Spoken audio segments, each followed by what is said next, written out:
Live now hello friends, this is Himanshi and welcome to let's learn. सभी को good evening, नमस्कार, राम राम, सत श्री अकाल, अस्सलाम वालेकुम, what ever you feel connected with. Start करेंगे आज का सेशन।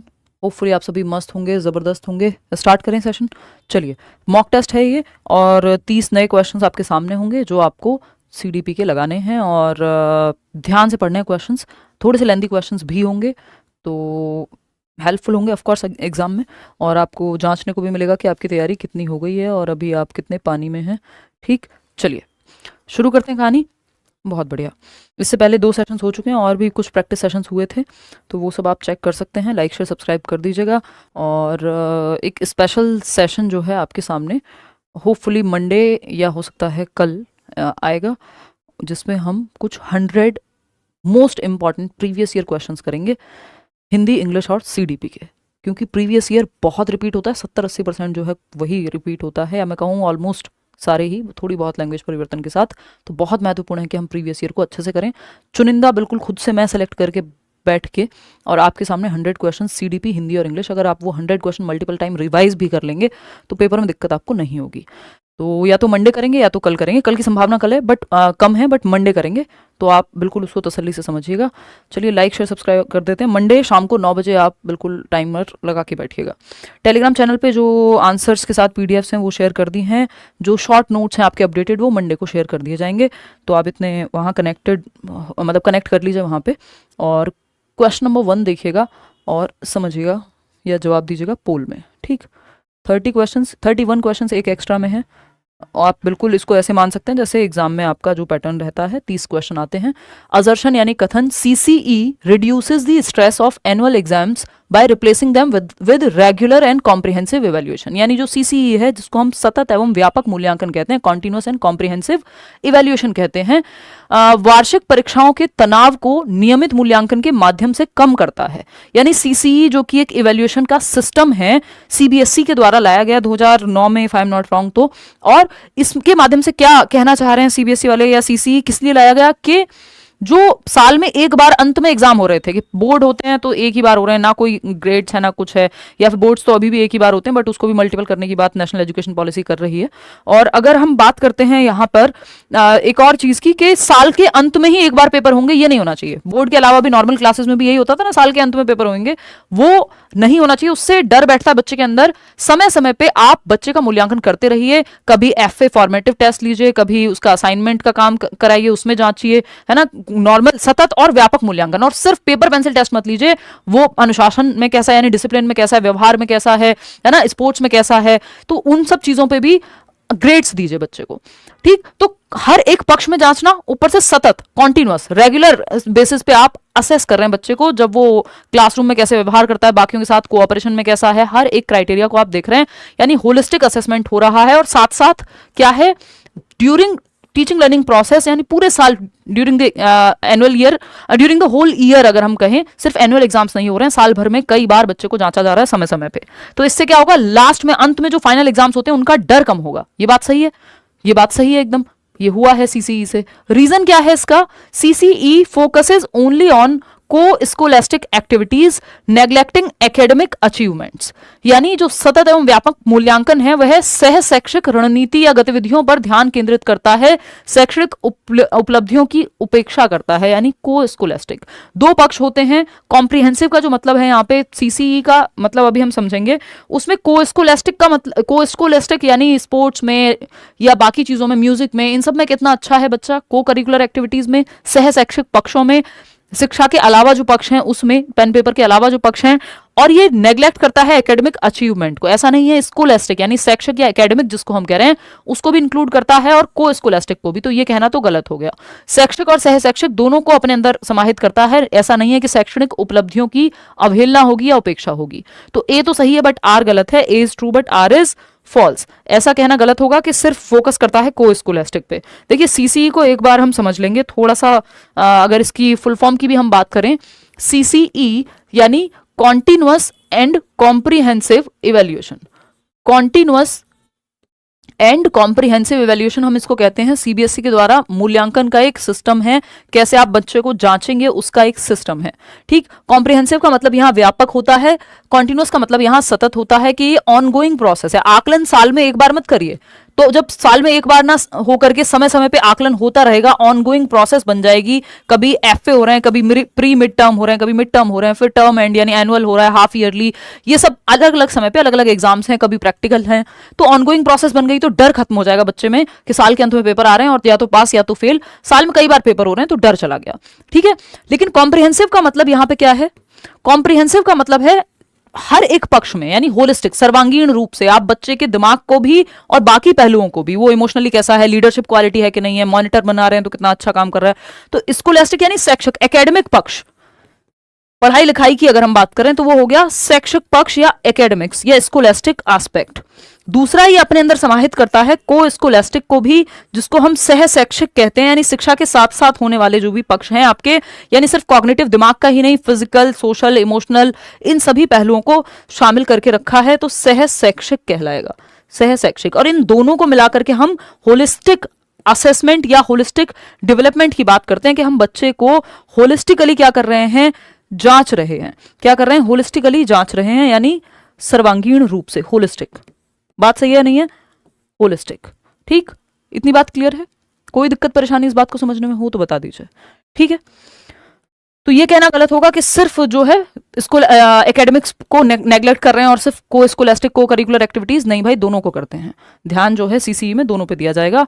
क्वेश्चन नंबर 2 देखिएगा और बताइएगा कि ये क्या पूछ रहा है और आपको सही उत्तर कैसे ढूंढना है। क्वेश्चन नंबर 2 है development refers to the progressive changes that occur over time in individuals, यानी विकास वो प्रक्रिया है, वो प्रगतिशील प्रक्रिया है जिसमें बेहतरी के लिए परिवर्तन होते हैं इंसान में समय के साथ। ठीक है, shaping their physical, emotional and cognitive abilities, यानी बच्चे के संज्ञान, शरीर और संवेग, इमोशंस, इन सबको शेप करता है विकास। ये सब डेवलप होता है, विकसित होता है समय के साथ विकास की प्रक्रिया में। विच of the following statements best describes holistic development, सर्वांगीण विकास किसे कहेंगे? अभी तो बात की थी, जिसमें विकास के सभी पहलुओं को साथ में जोड़ करके विकसित किया जा सके, वो सर्वांगीण है, यानी ऑल राउंड डेवलपमेंट, यानी फिजिकल, कॉग्निटिव, सोशल, इमोशनल, यानी विकास के सभी पहलुओं को जांचा जा सके, वो सर्वांगीण विकास कहलाएगा। ठीक, तो अगर हम देखें तो holistic development focuses only on the academic growth, ये तो सिर्फ कॉग्निटिव पक्ष को ही ध्यान में रख रहे हैं, सिर्फ एकेडमिक क्यों, है ना, सिर्फ एकेडमिक क्यों?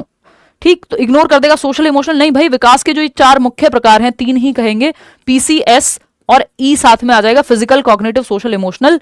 तो सिर्फ फिजिकल पे या सिर्फ कॉग्निटिव पे नहीं, सभी विकास के पहलुओं पे या विकास के प्रकार पे। Holistic development involves the growth of physical, cognitive, emotional and social aspects, ensuring well round development या ऑल राउंड डेवलपमेंट। संपूर्ण विकास से तात्पर्य है शारीरिक, संज्ञानात्मक, भावनात्मक और सामाजिक पहलुओं का विकास, जो संपूर्ण विकास सुनिश्चित करता है। थर्ड है holistic development focuses on academic learning but gives priority to social skills and physical health only. ऐसा नहीं है कि ये एकेडमिक लर्निंग पे ही फोकस करता है और प्रायोरिटी देता है सामाजिक और शारीरिक कौशलों को, सभी कुछ प्रायोरिटी है इसमें। Holistic development emphasises physical development while ignoring the emotional, ऐसा नहीं है कि एक पे ध्यान देने के लिए दूसरे को इग्नोर करने की जरूरत है ना। तो अगर हम देखें संपूर्ण विकास में शारीरिक, संज्ञानात्मक, भावनात्मक और सामाजिक पहलुओं का विकास शामिल है, यानी विकास के सभी पहलू, जो विकास के 4 मुख्य प्रकार हैं और उन 4 में भी 3 ही मानिए आप, जो आपकी एनसीईआरटी बोलती है, PCSE, physical, social, physical, cognitive, social और इमोशनल।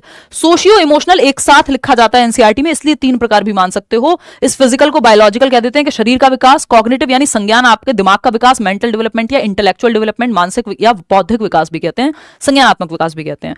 फिर है सोशल, यानी समाज में कैसे रहना है, और इस सोशल से ही रिलेटेड है सोशियो इमोशनल बोलते हैं, सामाजिक, सामवेगिक, आपके इमोशंस और समाज में रहने के तौर तरीके आप सीख रहे हैं। तो ये 3 मुख्य प्रकार हैं, इन तीनों में ही सारी दुनिया समाहित है विकास की, यानी सभी प्रकार का विकास।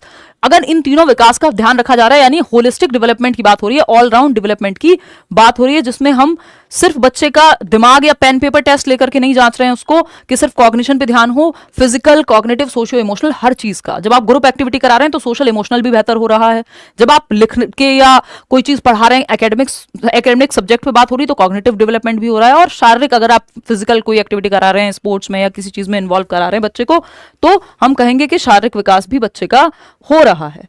बात सही है नहीं है? बिल्कुल बन सकते हो नूर, क्या दिक्कत है उसमें? बस ये देख लेना कि आपने डोमिसाइल है या वहां से किए, कहां से किए, देखना एक बार। चलिए आगे बढ़ेंगे। सेकेंड ऑप्शन यहाँ पे सही था। थर्ड क्वेश्चन देखिएगा ये क्या कहता है, फटाक से समझेंगे। अगर हम देखें, the concept of development is influenced by various theories, यानी विकास का जो संप्रत्यय है वो कई थियोरीज से, कई सिद्धांतों पे आधारित है होती है, जैसे प्याजे का सिद्धांत, वाइगॉस्की का सिद्धांत। तो जीन प्याजे के अनुसार संज्ञानात्मक विकास अलग अलग चरणों में होता है। प्याजे के विकास के सिद्धांत के बारे में निम्नलिखित में से कौन सा सही है, यानी विकास डिसकॉन्टिन्यूअस है, अगर हम प्याजे की माने असतत है, अलग अलग स्टेजेस में टूट करके चलता है, और वाइगॉस्की के अकॉर्डिंग सतत यानी कॉन्टिन्यूअस है। ये बातें ध्यान रखने की हैं, जो भी स्टेज में टूट करके या स्टेज वाइज डेवलपमेंट को बांटेगा, यानी वो विकास को डिसकॉन्टिन्यूअस मानता है। बात सही है या नहीं है, चलिए देखते हैं। तो प्याजे believe that children are passive recipients. प्याजे रचनावादी हैं, कंस्ट्रक्टिविस्ट हैं, बच्चे को कभी भी पैसिव नहीं रखेंगे, निष्क्रिय नहीं रखेंगे। बच्चा बैठा हुआ है बस एक बुत की तरह, और वो एक्टिव नहीं है मेंटली, फिजिकली या किसी भी तरह से एक्टिव है ही नहीं, तो ये तो हम नहीं कहेंगे। फिर आते हैं सेकंड ऑप्शन पे, अकॉर्डिंग टू पियाजे cognitive development follows a linear progression and is not influenced by external factors. यानी लीनियर है, यानी सेम गति से चलता रहेगा। नहीं भाई, स्पाइरल होता है, कोई भी प्रक्रिया लीनियर नहीं होती कि सेम गति से आज जितना सीखा है 2, कल भी 2, फिर परसों भी 2, नहीं, आगे पीछे स्पाइरल होती है। कोई भी प्रोसेस जटिल होती है, या मैं कहूं उसको वर्तुलाकार होती है, आगे पीछे बैक एंड फोर्थ जाती है। जैसे डेवलपमेंट की प्रक्रिया भी क्या है, स्पाइरल है। तो आगे पीछे लीनियर क्या होता है, ये स्ट्रेट लाइन नहीं हो सकती कि जितना आज सीखा बच्चे ने कल भी उतना ही सीखेगा, फिर परसों भी उतना ही सीखेगा। नहीं हो सकता है आज 3 सीखा हो, कल 2 सीखे, परसों 1 ही मुश्किल हो पाए। ठीक, तो ये स्पाइरल है, लीनियर नहीं, वर्तुलाकार है। तो पैसिव नहीं होगा, लीनियर नहीं होगा। Piaget's theory emphasises that children actively construct, हाँ, बच्चा जहां सबसे ज्यादा एक्टिव है वो ऑप्शन सही है। Piaget's theory emphasises that children actively construct knowledge through interaction with their environment and experiences moving through 4 stages of development. 4 विकास के चरणों में जो विकास की प्रक्रिया से गुजरते हुए पर्यावरण और अनुभवों के साथ अन्योन्य क्रिया बातचीत के माध्यम से सक्रिय रूप से ज्ञान का निर्माण करते हैं बच्चे। ये बात एकदम सही लग रही है हमें। फिर देखते हैं फोर्थ ऑप्शन, पियाजे believe that cognitive development only occurs during adolescence and does not involve earlier childhood stages. यानी पियाजे कह रहे हैं कि सिर्फ 12 से 18 के बीच में जो एडोलेसेंस है, जिसको हम किशोरावस्था कह रहे हैं, टीनेज कह रहे हैं, उसी में विकास होगा। बाकी उससे पहले जो चरण है, जन्म से 2 वर्ष, 2 से 6 वर्ष, 7 से 11, इन सब में नहीं होगा, जो कि बात गलत है, क्योंकि 4 स्टेजेस दी हैं उन्होंने, SPCF, sensory motor, pre operational, concrete operational और formal operational. Simple short form आपको बताई ही हुई है, ये 4 स्टेजेस हैं पियाजे की। तो ये क्या कह रहे हैं कि 11+ ईयर्स वाली में ही होगा सिर्फ? नहीं भाई, सब में होगा विकास। जन्म से 2 में भी होगा, 2 से 7 में भी होगा, 7 से 11 में भी होगा। ठीक, इन चारों चरणों में विकास की प्रक्रिया होगी। आगे बढ़ेंगे, क्वेश्चन नंबर 4 देखिएगा और बताइएगा। क्वेश्चन नंबर 4 क्या कहता है भाई? स्टेटमेंट या असर्शन या अभिकथन है, collaborative learning enhances critical thinking skills in students. यानी जो सहयोगात्मक अधिगम है वो छात्रों में समालोचनात्मक चिंतन कौशल को विकसित करता है। कोलैबोरेटिव मतलब जब बच्चे ग्रुप में कोई प्रॉब्लम सॉल्व कर रहे हैं, वो ग्रुप में सीख रहे हैं, तो क्या होगा, उनकी thinking skills, critical thinking skills, कि मान लीजिए मैंने कुछ कहा, सामने वाले व्यक्ति को लगा नहीं यार ये ऐसे नहीं ऐसे होगा। जब हम चर्चा कर रहे हैं, दिमाग पे जहां जोर डलेगा वहां क्रिटिकल थिंकिंग विकसित होगी।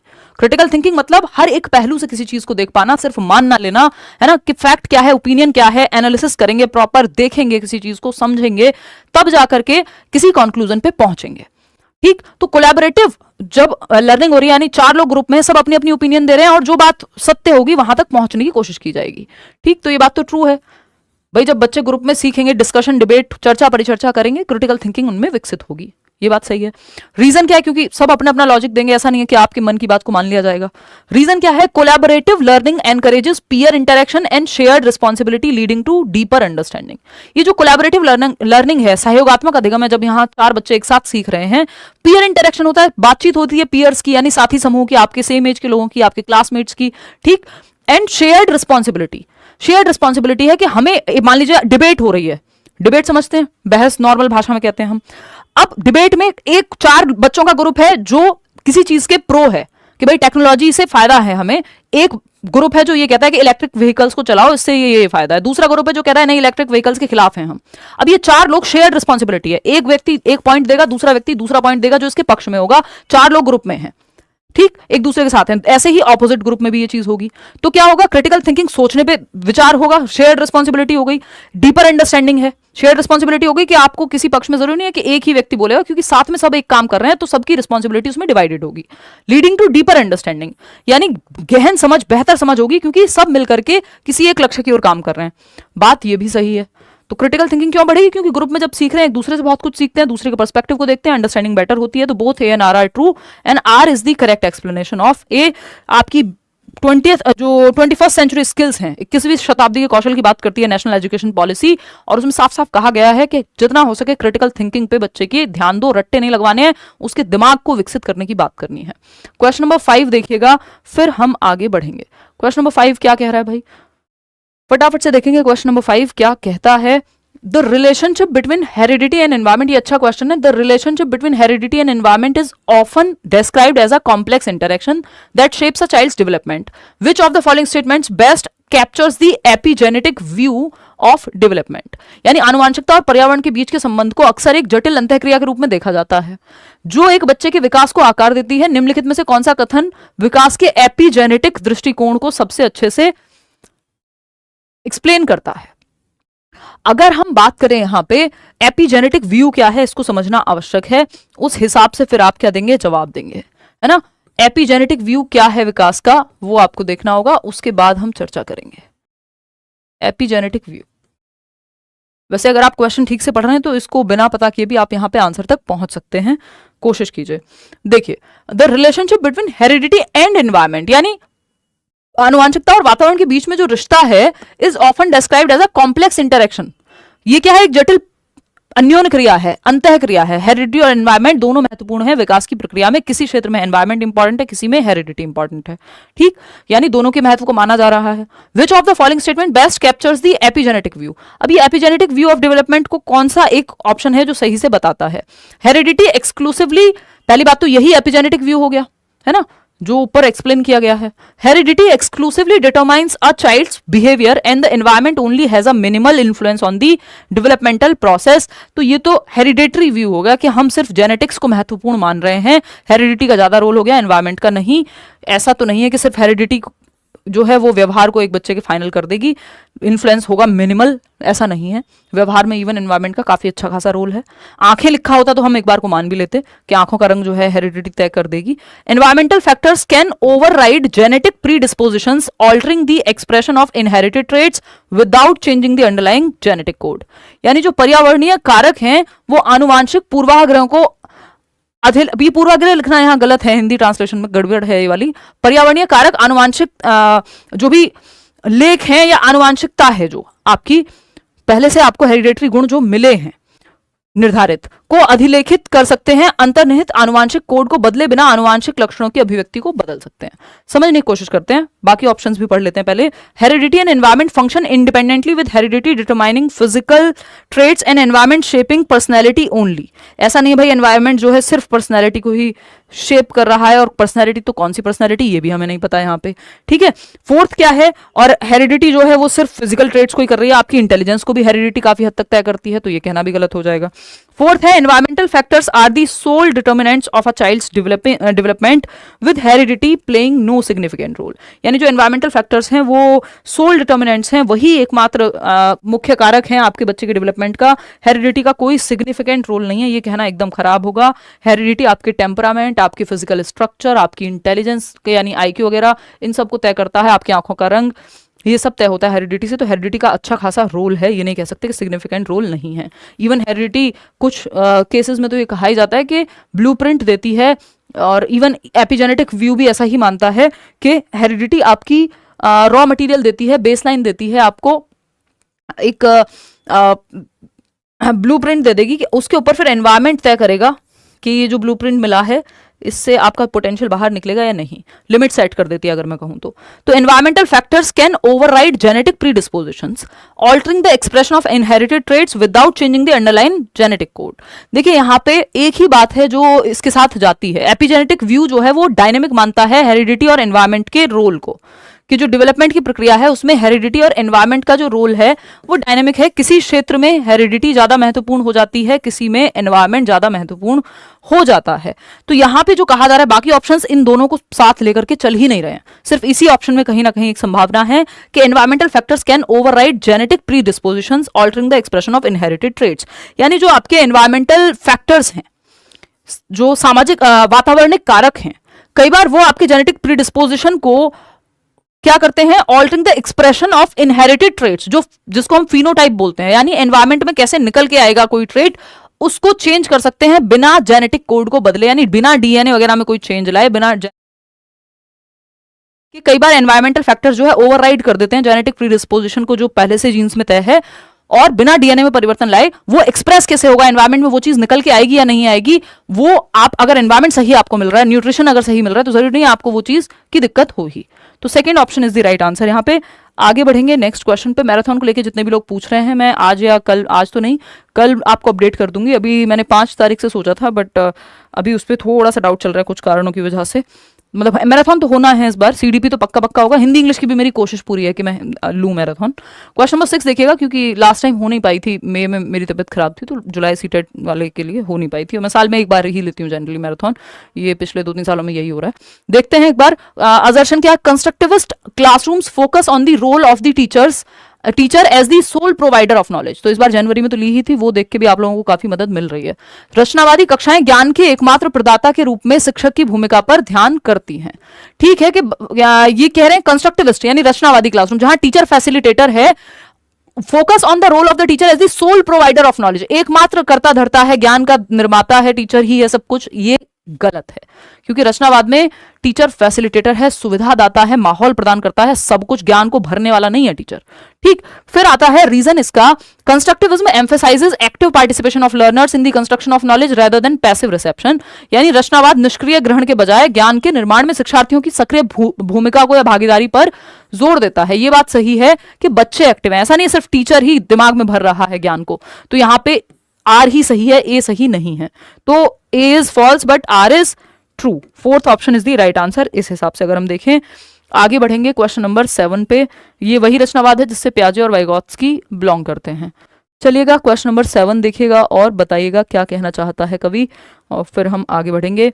According to Vygotsky, the more knowledgeable other MKO is central to the process of learning. Which of the following scenarios best represents the concept of MKO? यानी वाइगॉत्स्की के अनुसार अधिक जानकार अन्य अधिगम की प्रक्रिया का केंद्र है, जो MKO जिसको हम कह रहे हैं, जो आपसे ज्यादा जानता हो उस विषय में, आपकी एज का भी हो सकता है, आपसे बड़ा भी हो सकता है।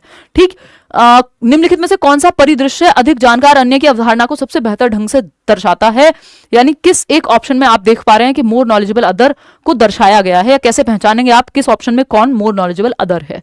पहला ऑप्शन है a child solving a complex maths problem alone after watching a tutorial, यानी एक ट्यूटोरियल देखने के बाद बच्चा एक कॉम्प्लेक्स मैथ्स की प्रॉब्लम को सॉल्व करता है। तो देखने के बाद कॉम्प्लेक्स मैथ्स की प्रॉब्लम को सॉल्व करता है, भाई हो भी सकता है ये भी।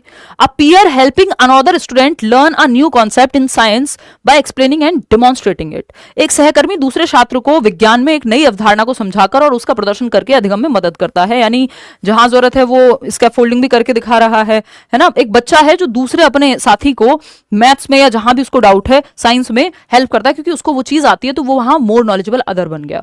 ठीक है, मोर नॉलेजेबल अदर जरूरी नहीं टीचर ही होगा, कोई भी व्यक्ति जो आपको उस क्षेत्र में आपसे ज्यादा जानता हो जिसमें आपको दिक्कत हो रही है। फिर आता है third option a teacher assessing a students performance without offering feedback और असिस्टेंस। तो ये तो एकदम खराब बात हो जाएगी कि एक शिक्षक जो फीडबैक बिना दिए परफॉर्मेंस को असेस कर रहा है, तो जांचने वाली बात होगी, हेल्प तो इसमें है ही नहीं।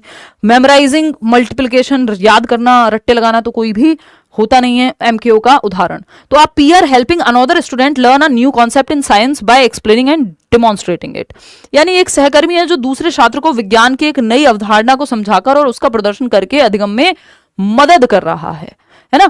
फर्स्ट ऑप्शन क्यों नहीं होगा उसको समझते हैं। A child solving a complex maths problem alone after watching a tutorial, तो सिर्फ मैथ्स में ही कोई एक समस्या को सॉल्व किया एक ट्यूटोरियल को देख करके, इससे ज्यादा बेहतर जो पर्सन है वो प्रॉपर, इससे बेटर ऑप्शन है। अगर नहीं होता तो हम इसके साथ भी चले जाते, क्योंकि ट्यूटोरियल ने भी काम तो स्कैफोल्डिंग का ही किया है, मोर नॉलेजेबल अदर का ही किया है, लेकिन इससे बेटर ऑप्शन क्योंकि हमारे पास है, तो इसलिए हम जाएंगे a peer helping another student.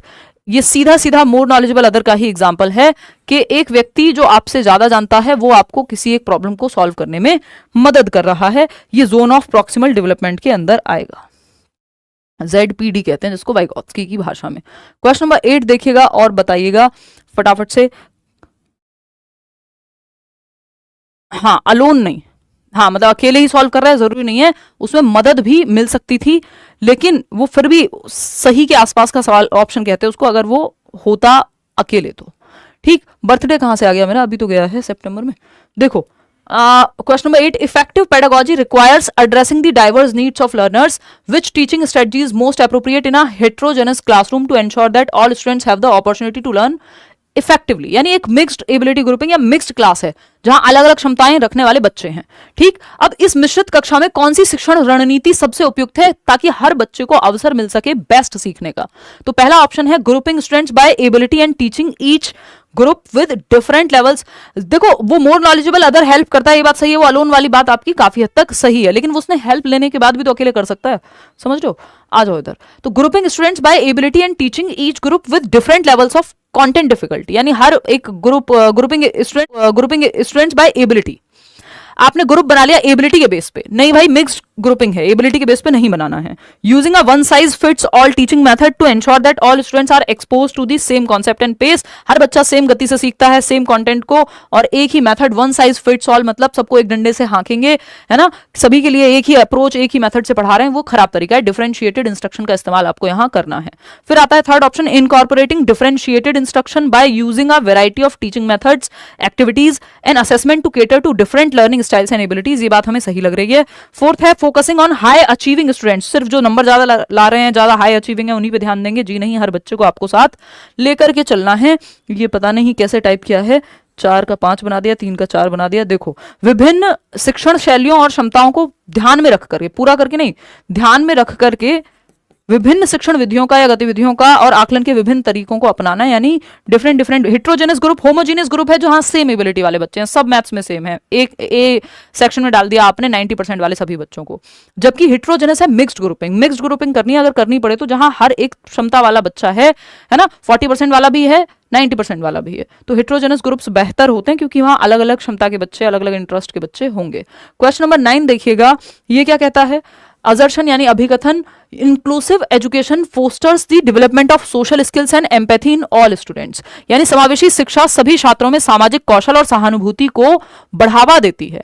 यानी इंक्लूसिव एजुकेशन सबको इंक्लूड कर रही है, तो हर तरह का बच्चा है, क्लास में इंटरेक्ट भी करेगा, ठीक है ना, बातचीत भी करेगा, एक दूसरे से सीखेगा भी, एक दूसरे के शूज में खुद को रख के भी देखेगा। यानी एक बच्चा हो सकता है जो चल नहीं पाता या व्हील चेयर से स्कूल आता है, दूसरा बच्चा है जो बहुत तेजी से सीखता है, गिफ्टेड बच्चा है, तीसरा कोई बच्चा है जो जिसको सुनने में दिक्कत है, पांचवा बच्चा है कोई अलग अलग तरह की भाषाएं बोलता है ना। हर तरह का बच्चा एक साथ सीख रहा है तो एक दूसरे के साथ इंटरेक्ट करेगा, सामाजिक कौशल बेहतर होगा। दूसरा एम्पैथी, दूसरे के शूज में खुद को रख के देख पाएगा बच्चा।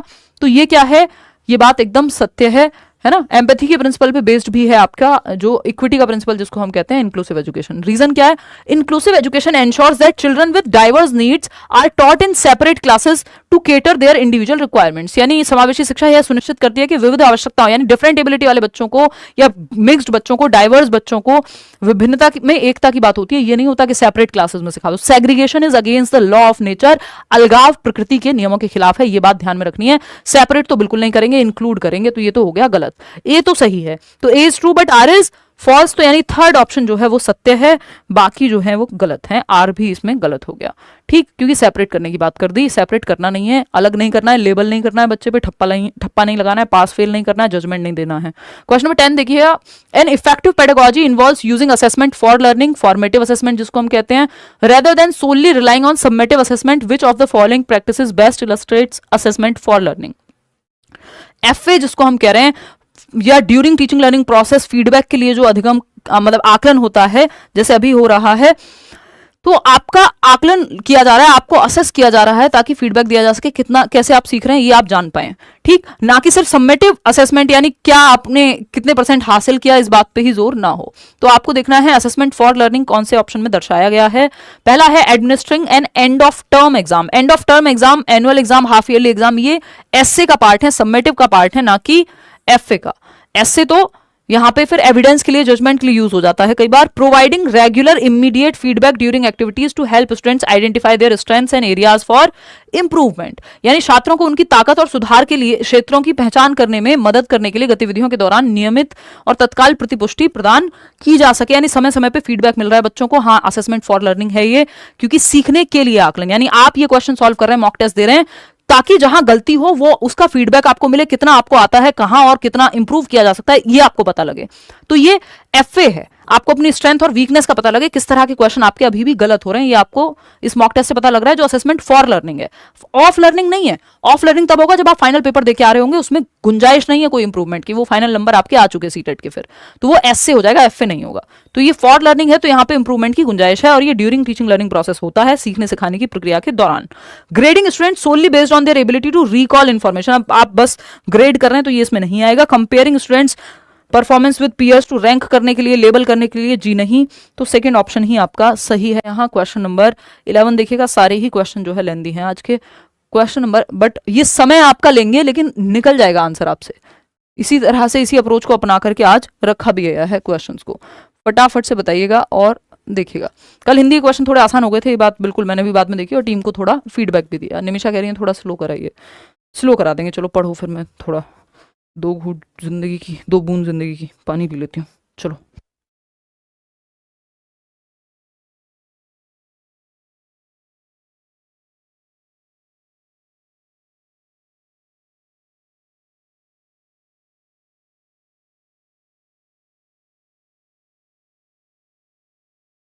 देखिएगा और बताइएगा। दी आरपीडब्ल्यूडी एक्ट 2016, ये जो right of persons with disabilities दिव्यांगजन अधिकार अधिनियम 2016 emphasises inclusive education to ensure equal opportunities for children with disabilities, यानी समान अधिकार दिए जाने चाहिए उन बच्चों को जो किसी भी डिसेबिलिटी के साथ आ रहे हैं क्लास में। आरपीडब्ल्यूडी एक्ट 2016 ये कहता है, which of the following practices aligns most closely with the principles of inclusive education under the act, यानी समावेशी शिक्षा के सिद्धांत के साथ, यानी एजुकेशन फॉर ऑल के सिद्धांत के साथ कौन सा एक इंक्लूसिव एजुकेशन को ध्यान में रख करके, तो आरपीडब्ल्यूडी एक्ट ऑलरेडी ही सपोर्ट करता है इंक्लूसिव एजुकेशन को। तो पहचानना है कौन से ऑप्शन में इंक्लूसिव एजुकेशन को ध्यान में रखा गया है। Establishing separate schools exclusively for children with disabilities to ensure focused attention on their need, यानी ब्लाइंड बच्चे हैं यदि या दृष्टि बाधित है तो उनको एक ब्लाइंड स्कूल भेज दो, ये गलत है। सेपरेट नहीं करना है आपको, एक ही स्कूल के नीचे एजुकेशन फॉर ऑल, एक ही छत के नीचे सबको सिखाना है, तो ये इंक्लूसिव एजुकेशन नहीं है, ये सेपरेट कर रही है। जहां सेपरेशन हो वो इंक्लूसिव एजुकेशन नहीं हो सकती। सेकंड है encouraging students with disabilities to join regular classrooms and providing them with appropriate accommodations such as assistive devices, resource teachers and a barrier free environment. बिल्कुल सही है कि आप एक रेगुलर स्कूल में दिव्यांग छात्रों को भी नियमित कक्षाओं में सिखा सके, रेगुलर स्कूल के अंदर जहां जरूरत पड़े वहां सहायक उपकरण दें, संसाधन दें, बाधा मुक्त वातावरण दें। बाधा मुक्त वातावरण क्या होता है, आपका एनवायरमेंट बैरियर नहीं बनना चाहिए। कैसे कि एक बच्चा जो व्हील चेयर से आता है तो आप या तो उसकी क्लासरूम को ग्राउंड फ्लोर पे लगवाइए, फर्स्ट फ्लोर पे सीढ़ियों से चढ़ के अगर वो नहीं जा सकता है, या फिर अपने सिस्टम में एकोमोडेशन यानी परिवर्तन कीजिए, मॉडिफिकेशन कीजिए, सिस्टम में बदलाव कीजिए, बच्चे में नहीं। बच्चे के लिए सिस्टम है, सिस्टम के लिए बच्चा नहीं है। Change the system not the child, ये एक फिलॉसफी है इंक्लूसिव एजुकेशन की। यानी बैरियर फ्री एनवायरमेंट क्या होगा, या तो आप रैंप बना दीजिए स्कूल में कि बच्चे की व्हीलचेयर भी जा पा रही है, नॉर्मल बच्चा भी जा पा रहा है, इंफ्रास्ट्रक्चर में चेंज कीजिए स्कूल के, या फिर आप क्या कीजिए लिफ्ट लगवाइए, कुछ भी इस तरह करिए। हमारे तो खैर डेवलपिंग नेशन है, अभी लिफ्ट का कॉन्सेप्ट बहुत रेयर स्कूल्स में मिलेगा, ठीक, तो ये परिवर्तन। लेकिन हाँ, ये तो गवर्नमेंट स्कूल्स में भी रैंप वगैरह का यूज तो होता है सीढ़ियों के बजाय, तो ये बात तो सही है। Offering limited participation opportunities with disabilities in regular school, यानी रेगुलर स्कूल में डिसेबल्ड बच्चों के लिए बहुत लिमिटेड ऑप्शन ही रखो, ये कहना गलत होगा, ये कोई इंक्लूसिव एजुकेशन नहीं है। Focusing only on academic performance while ignoring the emotional and social need, नहीं भाई, विकास के सभी पहलुओं को आपको देखना है, बच्चे की इमोशनल और सोशल नीड्स को भी समझना है। तो सेकेंड ऑप्शन ही है जो इंक्लूसिव एजुकेशन की बात करता है कि आप सिस्टम में चेंज करके, मॉडिफाई करके सिस्टम को, इंफ्रास्ट्रक्चर को, और हर तरह के बच्चे को सिखा पाएं। क्वेश्चन नंबर 12 देखिएगा और बताइएगा क्या कहना चाहता है। 12वां सवाल ये क्या कहता है, right to education act mandates that all private school reserve 25% of their seats for children from economically weaker section, EWS category के लिए 25% सीट्स हर प्राइवेट स्कूल में रिजर्व होनी चाहिए। यानी अगर 100 बच्चे पढ़ रहे हैं, यानी 100 बच्चे हैं, तो 25 बच्चे उसमें से आर्थिक रूप से कमजोर वर्ग से आने चाहिए। ये रिजर्वेशन है कि उनको आप फ्री एजुकेशन वहां पे दे रहे हैं, है ना, क्योंकि वो प्राइवेट स्कूल की फी अगर अफोर्ड नहीं कर सकते, इसका मतलब ये नहीं है कि उनको सिखाया नहीं जाना चाहिए, एक अच्छे स्कूल में पढ़ने का उनको अधिकार नहीं है।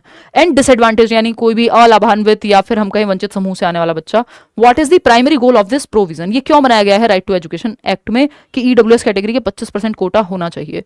पहला है to ensure that children from privileged backgrounds receive a higher quality of education in exclusive environment, कि ये सुनिश्चित किया जा रहा है कि जो प्रिविलेज बैकग्राउंड से बच्चे आ रहे हैं, जो धनाढ्य हैं या फिर सामाजिक आर्थिक रूप से संवर्धित हैं, बेहतर हैं, उनको एक अलग एक्सक्लूसिव सिस्टम दो, वो बाकी बच्चों से अलग पढ़े। नहीं, ये तो उल्टी बात कर रहा है कि हर तरह का बच्चा साथ में पढ़ सके। To integrate children from diverse socio economic backgrounds into the same learning environment and promote social equity, यानी विभिन्न सामाजिक आर्थिक पृष्ठभूमि के बच्चों को एक ही शिक्षण वातावरण में एकीकृत करना और सामाजिक समानता को बढ़ावा देना कि समाज में सब समान हैं, इस चीज को बढ़ावा मिल सके। चाहे किसी के पास रिसोर्सेज हैं या नहीं है तो वो भी इंसान ही, तो वो इस चीज को बढ़ावा दिया जा सके कि सब एक साथ सीख सकते हैं। चाहे एक बच्चा जो आर्थिक रूप से कमजोर वर्ग से आता है वो भी सेम स्कूल में सीख सकता है। हालांकि इन बच्चों के साथ होता बहुत उत्पीड़न है एट टाइम्स, क्योंकि इनके लंच बॉक्सेस, इनकी यूनिफॉर्म उतनी शायद चमकती हुई नहीं होती जितनी बाकी बच्चों की होगी, क्योंकि ये ऑलरेडी वीकर सेक्शन से जा रहे हैं। तो ऐसा कई बार होता है कि अलग अलग आधार पर इनके साथ गड़बड़ होती है, बट वो टीचर्स की जिम्मेदारी है कि वहाँ पार्शियलिटी उस तरह से ना हो, ये बच्चे भी कंफर्टेबली इंक्लूडेड महसूस कर सकें जो इकोनॉमिकली वीकर सेक्शन से भी आ रहे हैं। To provide financial assistance directly to parents of disadvantage children. नहीं, आप फाइनेंशियल असिस्टेंस कितना दे दोगे कि उनके बच्चों के पेरेंट्स को पैसे दोगे? ये स्कूल का काम थोड़ी है, ये तो गवर्नमेंट देखे। फोर्थ है to replace public schools with private schools as the primary source of education for all children, कि पब्लिक स्कूल ही मेन बन जाए और प्राइवेट स्कूल की बजाय पब्लिक स्कूल्स को ही, उल्टा बोला है ना इन्होंने, हाँ, पब्लिक स्कूल्स को हटा दो, प्राइवेट स्कूल में एडमिशन दे के। ये कोई उद्देश्य नहीं है, यहाँ पे सिर्फ 25% की बात हो रही है। तो यहाँ पे कि हर विभिन्न आर्थिक पृष्ठभूमि के बच्चे एक स्कूल में सेम लर्निंग एनवायरनमेंट में, जो इंक्लूसिव एजुकेशन कहता है, एक छत के नीचे सीख सके और यहाँ पे सोशल इक्विटी आए, समाज में एक समता आए कि हर कोई साथ में रह सकता है या सीख सकता है। तो second option is the right answer. आगे बढ़ रहे हैं, क्वेश्चन नंबर 13 देखिएगा, वाइगॉत्स्की का क्वेश्चन है। अच्छा सवाल है, फटाफट से आप जवाब देंगे। ये कहता है Vygotsky emphasized the role of language in cognitive development particularly as a tool for thought, which of the following statements best illustrates the relationship between language and thought according to Vygotsky. यानी Vygotsky ने संज्ञानात्मक विकास में भाषा की भूमिका पर जोर दिया है, विशेष रूप से विचार के लिए एक उपकरण के रूप में। यानी आपकी जो थिंकिंग है, आपका जो संज्ञान है, आपकी सोचने समझने सीखने दिमाग का जो विकास है, वो भाषा के माध्यम से बेहतर होगा। ये बात तो सही है। पहला है language and thought are completely independent and develop separately. जब वाइगॉत्स्की कह रहे हैं 3 चीजें हैं, सोसाइटी, कल्चर और लैंग्वेज, समाज, संस्कृति और भाषा, जो बहुत महत्वपूर्ण है दिमाग के विकास के लिए, कॉग्निटिव डेवलपमेंट के लिए। तो लैंग्वेज एक टूल है, ग्रेटेस्ट टूल है ह्यूमंस का, भाषा जिसके माध्यम से वो दिमाग का विकास कर पाते हैं। जैसे आपकी समझ का विकास अभी मैं और आप भाषा के इस्तेमाल से, तो हम लोग अपनी अंडरस्टैंडिंग बेटर कर रहे हैं कि आप ये कॉन्सेप्ट समझेंगे फिर पेपर में करके आ पाएंगे। ठीक, तो ये कहना तो गलत होगा यहाँ पे कि थॉट और लैंग्वेज इंडिपेंडेंटली चलते हैं, सेपरेटली एक टाइम के बाद जाके मर्ज हो जाते हैं। ये तो ये कह ही नहीं रहा कि भाषा टूल है, इसने तो भाषा के टूल को साइड ही कर दिया, तो ये ऑप्शन गलत हो गया। जबकि ये पार्शियली सही है, आधा सही है, क्योंकि शुरुआत में होते हैं अलग, लेकिन वो शुरुआत तो लिखा नहीं है यहाँ। Language initially serves a social purpose and later becomes a tool for internal thought। यानी भाषा शुरुआत में एक सामाजिक उद्देश्य को फुलफिल करती है कि बच्चा जो है समाज में, मम्मी खाना दे दो, इससे बात कर ली, उससे बात कर ली, समाज में इंटरेक्ट कर सके। पहला भाषा जिसको सोशल स्पीच कहते हैं, जो 2 वर्ष से ही बच्चा भाषा बोलना शुरू कर देता है, मम्मी खाना दे दो, बातचीत करेगा, तो वो सामाजिक पर्पस है, सामाजिक अंतःक्रिया इंटरेक्शन को फुलफिल कर रही है। फिर धीरे धीरे प्राइवेट स्पीच आएगी 3 से 6 वर्ष में, वो खुद से बातें करेगा, अपने ही दिमाग को दिशा देने लगेगा। फिर साइलेंट इनर स्पीच आ जाएगी, यानी इंटरनलाइज हो गई, दिमाग में चली गई स्पीच, अब आप किताब पढ़ के अपनी समझ बना रहे हैं बिना बोले। तो ये क्या है, इंटरनल थॉट को भी, इंटरनल थॉट के लिए भी फिर आप दिमाग में सोच रहे हैं बाहर बिना बोले, और इस सोचने से, इस थिंकिंग से, क्रिटिकल थिंकिंग कर रहे हैं, क्या कर पा रहे हैं, अपना दिमाग का विकास कर पा रहे हैं। तो ये बात सही है कि लैंग्वेज शुरुआत में तो सामाजिक उद्देश्य के लिए है, क्या ठीक है, सोशल इंटरेक्शन कर पाए, इससे उससे बात कर लें, लेकिन धीरे धीरे वो आपके विचार का एक माध्यम बन जाती है और आपका संज्ञानात्मक विकास होगा फिर उससे, सोचने से।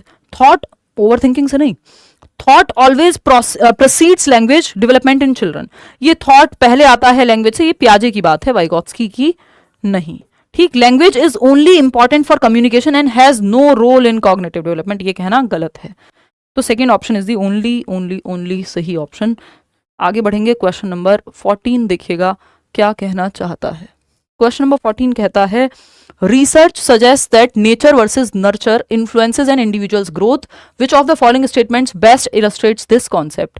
यानी शोध से पता चलता है कि प्रकृति बनाम पोषण का जो ये विवाद है मनोविज्ञान में या बाल विकास में, किसी व्यक्ति के विकास को प्रभावित करता है। निम्नलिखित में से कौन सा कथन इस अवधारणा को सबसे अच्छी तरह से दर्शाता है। नेचर वर्सेस नर्चर, नेचर मतलब हेरिडिटी, नर्चर मतलब एनवायरमेंट, ये दोनों विकास को प्रभावित करते हैं। इसके बारे में कौन सी बात सही है, या फिर नेचर से ही होता है। देखिए, A child inherits a predisposition for high intelligence यानी heredity but does not reach their full potential due to a lack of stimulating educational opportunity. ये बात सही है कि एक बच्चे को उच्च बुद्धि यानी हेरिडिटी से उसका आईक्यू अच्छा मिला है, बुद्धि का स्तर जो कि हेरिडिटी से ज्यादा प्रभावित होता है वो अच्छा मिला है।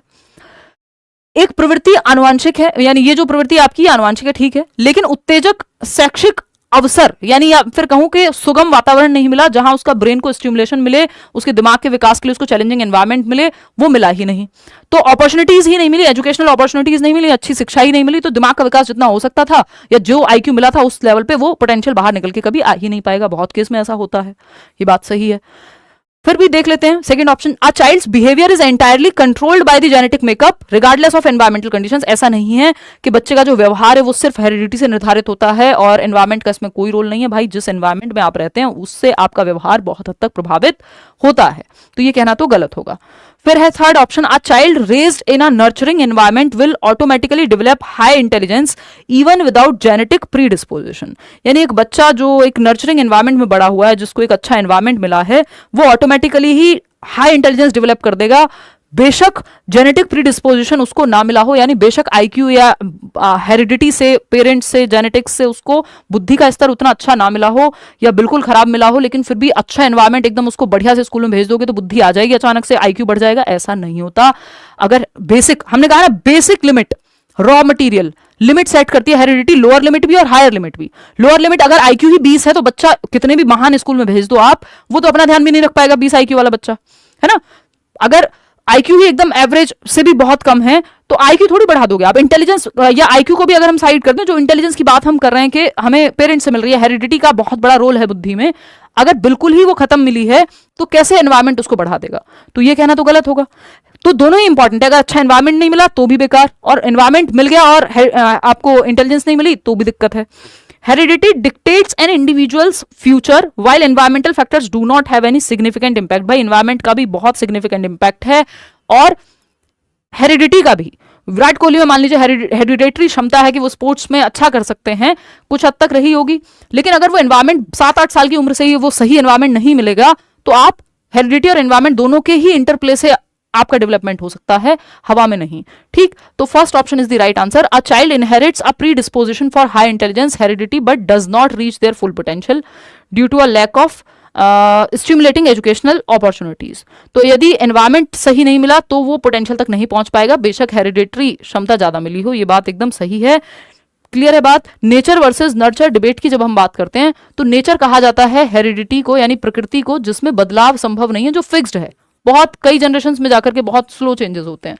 तो नेचर की जब हम बात कर रहे हैं इसको हेरिडिटी कहेंगे, हेरिडिटी, जेनेटिक्स जो आप कहना चाहें, आनुवांशिकता, और ये क्या है, फिक्स्ड है, या मैं कहूं स्टैटिक है, स्थिर है। ठीक, इसमें रोज रोज बदलाव नहीं होंगे कि आपको आंखों का रंग काला मिल गया, अब आप कल मम्मी को जाके कहें मम्मी ब्लू आईज चाहिए, हिप्नोटाइज करना है, तो वो पॉसिबल नहीं है, क्योंकि हेरिडिटी क्या है, स्टैटिक है, फिक्स्ड है, अपनी मर्जी से लेंस लगा के चेंज कर सकते हो, वो एनवायरमेंट का रोल है, उसमें हेरिडिटी बाद में चेंज नहीं होगी। ठीक, जो आपका जेनेटिक मेकअप है उसको ऐसे हवा में नहीं बदल सकते हो आप। ठीक, फिर आते हैं नर्चर पे। नर्चर की जब हम बात करते हैं तो ये पोषण है, और ये बहुत बड़ा विवाद है, हेरिडिटी और एनवायरमेंट का, नेचर वर्सेस नर्चर की डिबेट चलती है आपके कहा, किस चीज में, आपके पूरे चाइल्ड डेवलपमेंट साइकोलॉजी की एक बड़ी डिबेट है, मनोविज्ञान की। तो अगर हम देखें नर्चर को, तो नर्चर क्या है, एनवायरमेंट है। यहाँ भाई पोषण जैसे एक पौधे को मिल रहा है, किस तरह का सनलाइट, मतलब उसको सनलाइट मिल रही है या नहीं, उसको खाद टाइम पे मिल रही है या नहीं, पानी मिल रहा है कि नहीं, तो ये एनवायरमेंट है। एनवायरमेंट तो डायनेमिक है, परिवर्तनशील है ना। आप ब्लू लेंस ले आइए जाकर के और हिप्नोटाइज करिए ब्लू आईज बना करके, ये एनवायरमेंट से तो संभव है, लेकिन हेरिडिटी से संभव नहीं है, बाद में वहां परिवर्तन संभव नहीं है। एनवायरमेंट संभव है, डायनेमिक है, तो चेंजेबल है, मॉडिफिएबल है, कभी भी परिवर्तित कर लो। आज शहर में रहते हो, कल गांव में चले जाओ, गांव में रहते हो, परसों अमेरिका चले जाओ, ये क्या है, डायनेमिक है, मतलब किया जा सकता है। आपके रीजंस डिफरेंट होंगे, वो बात अलग है। ठीक, इतनी बात क्लियर है, आगे बढ़ते हैं।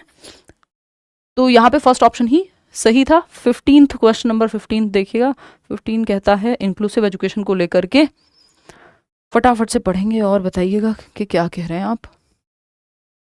Inclusive education seeks to provide a supportive environment for all learners. Which of the following strategies is most effective in overcoming physical and attitudinal barriers in an inclusive classroom? समावेशी शिक्षा का उद्देश्य सभी शिक्षार्थियों के लिए एक सहायक वातावरण प्रदान करना है।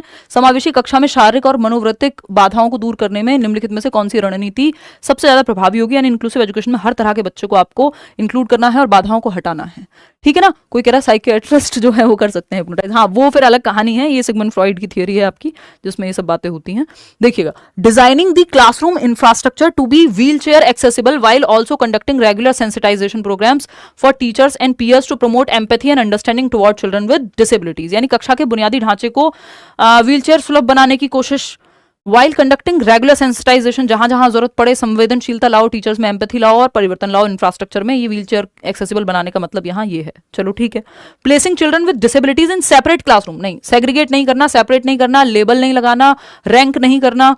थर्ड है providing assistive devices for students with disabilities but maintaining a strict uniform curriculum for all students. नहीं भाई, फ्लेक्सिबल रखो करिकुलम।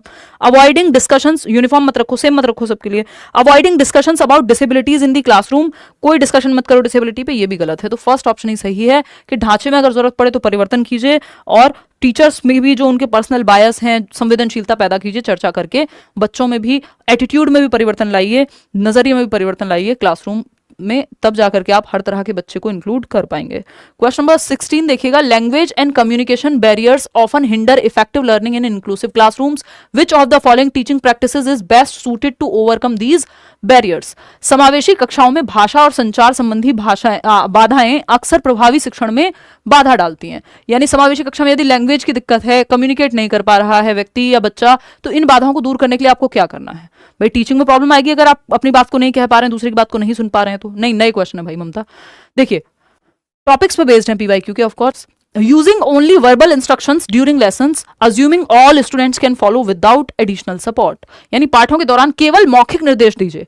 कम्युनिकेशन का मतलब सिर्फ मौखिक रूप से निर्देश देना नहीं है, चाहे आप बच्चे को कोई पिक्चर दिखा करके, सुनवा करके, चाहे साइन लैंग्वेज का यूज कीजिए, क्योंकि इंक्लूसिव क्लास है तो हर तरह का बच्चा होगा। एक बच्चा हो सकता है जो मूक बधिर हो, डेफ एंड डम हो, एक बच्चा हो सकता है जो देख ही ना पाता हो, दूसरा बच्चा हो सकता है जो सुन ही ना पाता हो, लेकिन कम्युनिकेट यानी अपनी बात आपको सब तक पहुंचानी है। तो सिर्फ मौखिक ओरल इंस्ट्रक्शन देकर के काम चल जाएगा, गलत बात है ना। फिर आता है incorporating visual aids, sign language, audio recordings and multilingual materials to ensure that students with diverse linguistic and communication needs can actively participate in learning activities. यानी यह सुनिश्चित करने के लिए कि दृश्य सहायता यानी आप एड्स दे रहे हैं, चाहे वो ऑडियो रिकॉर्डिंग है, जो बच्चा देखने में दिक्कत है वो सुन सकता है, चाहे वो ब्रेल लिपि है, चाहे वो आपकी मल्टीलिंगुअल मटेरियल है कि एक भाषा में नहीं समझ पा रहा उसकी मातृभाषा में भी दिखाओ उसको। तो मान लो अगर आपका कोई पेन लिखा है तो वो हिंदी में कलम भी लिखा है साथ में, तो ये मल्टीलिंगुअल मटेरियल हो गया, है ना। तो भाषा भी बाधा नहीं बनेगी फिर वहां पे, ठीक। डाइवर्स लिंग्विस्टिक बैकग्राउंड के बच्चों को कम्युनिकेट कर रहे हैं, एक्टिवली पार्टिसिपेट करा रहे हैं, बच्चा सबसे ज्यादा एक्टिव है, बच्चे के पक्ष में है ये ऑप्शन, तो यही सही है। फिर भी थर्ड और फोर्थ को चेक कर लेते हैं। Focusing primarily on the needs of students who are proficient in the language of instruction to maximize academic performance. यानी आप क्या करेंगे, proficient are in the students who are proficient in the language of instruction to maximize, यानी उन्हीं बच्चों की need पे focus करेंगे जो भाषा में अच्छे हैं, जिससे रिजल्ट बेहतर हो जाए। नहीं, हर बच्चे को साथ लेके चलना है। Education for all, requiring students with communication difficulties to work independently without collaboration to avoid. Collaborate तो कराना है, ऐसा नहीं है कि आप कोलैबोरेशन ना कराएं, एक दूसरे के सहयोग को हटा ही दें। तो सेकंड ऑप्शन ही यहाँ बेस्ट है। क्वेश्चन नंबर 17 देखिएगा, कोहलबर्ग के बारे में हो रही है बात, फटाफट से पढ़िएगा, थोड़ा सा लेंदी सवाल है, मैं पढ़ के सुना देती हूँ अगर आपको आलस आ रहा हो तो। देखिएगा, लॉरेंस, पेपर में खुद पढ़ लेना, मैं नहीं आऊंगी। Lawrence Kohlberg's stages of moral development are divided into 3 levels. जो लेवल हैं वो 3 स्तर हैं। प्री कन्वेंशनल यानी पूर्व पारंपरिक, कन्वेंशनल यानी पारंपरिक, और पोस्ट कन्वेंशनल यानी उत्तर पारंपरिक। विच ऑफ द फॉलोइंग स्टेटमेंट्स, और हर एक लेवल पे 2 स्टेजेस हैं, यानी टोटल 6 स्टेजेस हैं, चरण हैं और 3 स्तर हैं। Best reflects Kohlberg's post conventional level of moral development, जो हाईएस्ट लेवल है, परंपरागत बोल सकते हो आप इसको, यानी परंपराओं के परे of moral development, where individuals make decisions based on universal ethical principles. व्यक्ति जो है सार्वभौमिक नैतिक सिद्धांतों पे, यानी वो उसके खुद के प्रिंसिपल्स हैं जिसके आधार पे वो लेगा डिसीजन। पहला है individuals at the post conventional level make moral decisions based on the approval of others. तो ये तो अप्रूवल ऑफ अदर्स पहला लेवल हो गया, पनिशमेंट से बचने के लिए, रीजन बाहर है इसका। Individuals at the post-conventional level tend to prioritize social order and obey rules to maintain harmony within the society. ये सेकेंड लेवल है। कि रूल्स को मान रहे हैं क्योंकि हार्मनी चलती रहे, नहीं। फिर है individuals at the post conventional level consider universal ethical principles such as justice, human rights and equality, sometimes even defying laws और authority when they conflict with these principles. अपने सिद्धांतों के सामने अगर कुछ आड़े आएगा, अगर अपने सिद्धांतों के, चाहे वो लॉज ही क्यों ना हो, तो उनको भी बदलने के लिए व्यक्ति खड़ा हो जाएगा। यही है कि यहाँ पे बात चल रही है कन्वेंशन के परे है, आपके खुद के एथिकल प्रिंसिपल्स पे आप चलेंगे। इंडिविजुअल्स एट दी, यानी आपका खुद का सही गलत, individuals at the post conventional level make decisions based solely on self interest and the desire to gain rewards और अवॉइड पनिशमेंट। ये भी आपका बिल्कुल सेल्फ इंटरेस्ट पे चल रहा है, तो म्यूचुअल इंटरेस्ट फर्स्ट लेवल है, ये सेकंड स्टेज है, और तो थर्ड ही यहाँ पे सही है, जो लास्ट या highest level of moral development के लेवल पे है, यानी आपके नैतिक विकास के हाईएस्ट लेवल पे है, सिक्स्थ स्टेज पे है, पोस्ट कन्वेंशनल उत्तर परंपरागत। क्वेश्चन नंबर 18 देखिएगा, children with learning disabilities face unique challenges in educational settings, which of the following teaching strategies is most effective in supporting students with learning disabilities, यानी कौन सी रणनीति बच्चे जिनको disability है, कोई भी डिसलेक्सिया है, कुछ भी हो सकता है, उनको सपोर्ट करने के लिए बेस्ट होगी। पहला है encouraging students with learning disabilities to follow the same pace. Same pace नहीं हो सकता, जब अलग अलग बच्चे अलग अलग गति से सीखते हैं सेम पेस से, तो आप किसी को भी मत सिखाइए, चाहे डिसेबिलिटी हो नहीं हो। फिर आता है second option, providing individualized learning plans, breaking tasks into smaller manageable steps and using a variety of teaching methods। हाँ, मल्टीपल तरीके से सिखाओ, छोटे भागों में बांट दो। अगर लर्निंग डिसेबिलिटी हो सकता है ADHD हो, तो पार्ट्स में तोड़ के मुश्किल काम को छोटे छोटे पार्ट्स में जब आप बांट देते हैं तो वो प्रॉब्लम, बड़ी प्रॉब्लम को सॉल्व किया जा सकता है। Expecting students with learning disabilities to achieve academic milestones at the same time पे नहीं, सेम गति से भी नहीं, रोड मेमोराइजेशन कराना ही नहीं है, तो सेकंड ऑप्शन ही है जो यहाँ पे एक सेंसिबल ऑप्शन बनता है कि व्यक्तिगत योजना बनाइए, इंडिविजुअलाइज्ड एजुकेशन प्लान IEP बनाइए, बच्चे की नीड्स को, उसके इंटरेस्ट को, उसके गति को, पेस को देखते हुए आप लेसन प्लानिंग कीजिए। क्वेश्चन नंबर 19 देखिएगा, ये कहता है development is a continuous process that occurs throughout a person's life, जीवन पर्यंत चलता है विकास। Which of the following examples best illustrates this principle, यानी विकास का एक सिद्धांत है कि विकास जीवन पर्यंत चलने वाली एक प्रक्रिया है, लाइफ लॉन्ग चलता है। इसके सपोर्ट में कौन सा ऑप्शन सही है?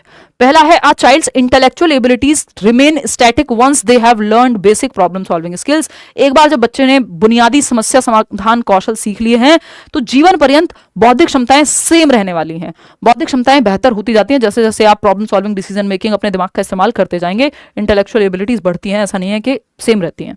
आज स्टूडेंट IQ सेम रहेगा, थोड़ा बहुत ऊपर नीचे जाएगा, लेकिन इंटेलिजेंस सिर्फ IQ नहीं है, और आपकी बुद्धि की जो समझ है, इवन जो IQ आपको मिला है उसको आप ठीक से यूटिलाइज कैसे करेंगे, सीख करके ही तो करेंगे। चलिएगा खैर, सेकंड ऑप्शन है, student struggles with reading comprehension in early grades but improve significantly with practice and guidance as they grow older. एक बच्चा है जो रीडिंग कॉम्प्रीहेंशन यानी उसको पढ़ के समझने में दिक्कत हो रही थी शुरुआती क्लासेस में, फर्स्ट सेकंड थर्ड वॉटएवर, फिर वो धीरे धीरे प्रैक्टिस करता है, गाइडेंस से उसको हेल्प मिलती है और वो सीख जाता है। बात तो सही लग रही है। फिर भी बाकी ऑप्शन पढ़ेंगे, development is restricted to physical growth and does not encompass emotional और कॉग्निटिव डेवलपमेंट। नहीं आता भाई, वो तो आएगा, सिर्फ फिजिकल ग्रोथ थोड़ी आएगी, हाइट का बढ़ना ही डेवलपमेंट थोड़ी, वो तो ग्रोथ है, जस्ट एक पार्ट है डेवलपमेंट का।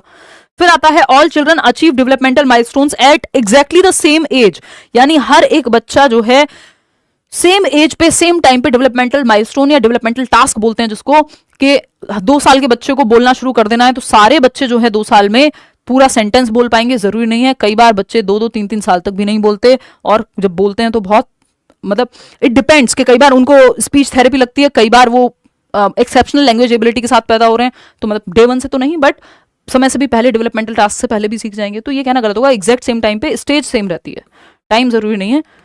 आगे बढ़ेंगे, क्वेश्चन नंबर 20 देखिएगा और हम आगे बढ़ेंगे।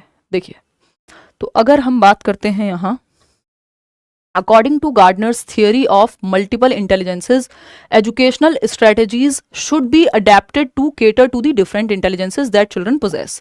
यानी गार्डनर की थियोरी में 8 प्रकार हैं, तो सिखाने के तरीके भी मल्टीपल हो सकते हैं। Which of the following teaching strategies best reflects the application of bodily kinesthetic intelligence in the classroom, यानी कौन सा एक ऑप्शन है जो बॉडीली काइनेस्थेटिक को दर्शाता है। बॉडीली काइनेस्थेटिक फिजिकल एबिलिटी में अच्छे होंगे, जितने भी स्पोर्ट्स पर्सन हैं, जिम्नास्ट हैं, डांसर्स हैं, जिनकी भी शरीर पे अच्छी पकड़ है, वो बॉडीली काइनेस्थेटिक इंटेलिजेंस का पार्ट है, ठीक है। उनके अंदर वो पोजेस करते हैं बॉडीली काइनेस्थेटिक इंटेलिजेंस को, यानी बॉडी को के मूवमेंट की, मैनिपुलेशन की क्षमता उनके अंदर है। मेमोराइज फैक्ट रटना बॉडीली काइनेस्थेटिक थोड़ी, बॉडी का इस्तेमाल कहाँ है इसमें। Encouraging students to engage in physical activities such as dance, drama, hands on experiment and express and reinforce learning concepts. चलो यहाँ तक ठीक था ये। ये वाली लर्निंग ठीक है। टेक्नोलॉजी का यूज करना, डिजिटल रिसोर्स नहीं है, फिजिकल एक्टिविटी चाहिए हमको। ग्रुप डिस्कशन, डिबेट, ये भी दिमाग का इस्तेमाल ज्यादा हो रहा है। तो एनकरेजिंग स्टूडेंट्स, छात्रों को अधिगम की अवधारणाओं को व्यक्त करने और सुदृढ़ करने के लिए नृत्य, नाटक, यानी लर्निंग किस कॉन्टेक्स्ट में बात हो रही है, डांस में, ड्रामा में, हैंड्स ऑन एक्सपेरिमेंट में, यानी फिजिकली एक्टिव है बच्चा। Second option. स्पोर्ट्स लिखा होता तो तब भी सेम ही बात रहती।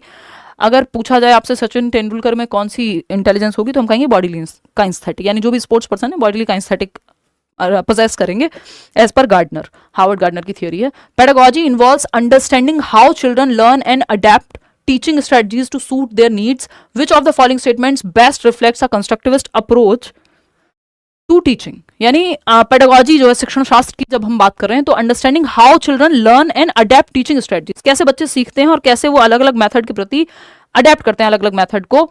और आपको देखना है कि कंस्ट्रक्टिविस्ट अप्रोच ऑफ टीचिंग, यानी जहां बच्चा एक्टिव है, बच्चे को सेंटर में रखा जाता है, टीचर फैसिलिटेटर है।